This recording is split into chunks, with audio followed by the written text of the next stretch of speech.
Good morning बच्चों। आज हम कक्षा छठी का विषय हिंदी पाठ 7वां कागज की थैली सीखो, बनाओ और उपयोग करो।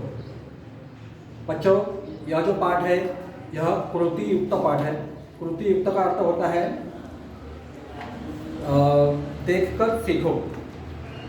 यहाँ हमें कृति समझाई गई है, विधि समझाई गई है, किस किस प्रकार की सामग्री चाहिए वह भी यहाँ बताई गई है इस पाठ में, और साथ ही साथ चित्र में भी हमें प्रक्रिया समझाई गई है।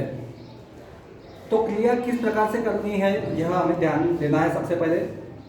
तो उससे भी पहले कागज की थैली बनाने के लिए कौन सी सामग्री चाहिए वह जान लेना है।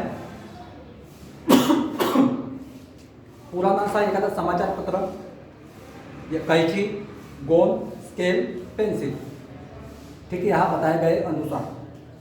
अब यहाँ विधि समझाई गई है कि सबसे पहले हमें क्या करना है।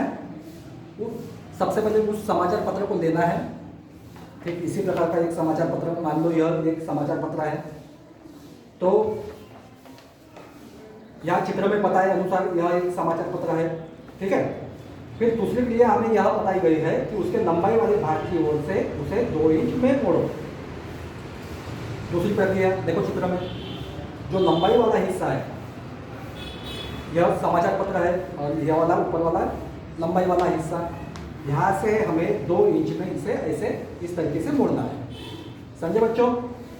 तीसरी क्रिया हमें यह करनी है कि उसी पन्ने को चौड़ाई वाले भाग की ओर से 1 इंच मोड़ना है, यानी कि चौड़ाई वाला हिस्सा यह, तो यहाँ से भी 1 इंच से मोड़ना है। फिर चौथी क्रिया हमें यह बताई गई है कि तैयार पन्नों को 2 बराबर भागों में मोड़कर विभाजित करो। अब तीसरी क्रिया में यहाँ तक यह तैयार हो गया। अब वह तैयार हो जाने के बाद उसे ठीक यहाँ से बीच से बराबर के हिस्से में उसे मोड़ना है। समझे, वह आधा बन जाएगी। फिर पांचवी क्रिया हमें बताई गई है कि विभाजित पन्नों को फिर 4 भागों में पुनर्विभाजित करो। अब इस प्रकार से वह बन जाने के बाद फिर इसे 4 बराबर के हिस्सों में उसे मोड़ना है। तो ठीक इसी प्रकार से वह बन जाएगी पांचवी क्रिया। अब छठवीं क्रिया में हमें क्या बताया गया है कि देखो कि अब आखिरी दोनों ओर के भागों से 1 इंच दाएं, यानी कि 1 इंच दाएं और 1 इंच बाएं रेखा खींचनी है।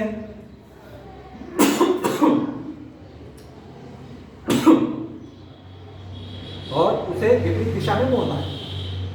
देखो यहाँ से एक रेखा खींचनी है, एक बीच में से हमने रेखा खींची, 1 इंच दाएं और 1 इंच बाएं बराबर में, और उसे यहाँ से काटकर उसे विपरीत दिशा में मोड़ना है, यानी कि एक बॉर्डर बना लेनी है।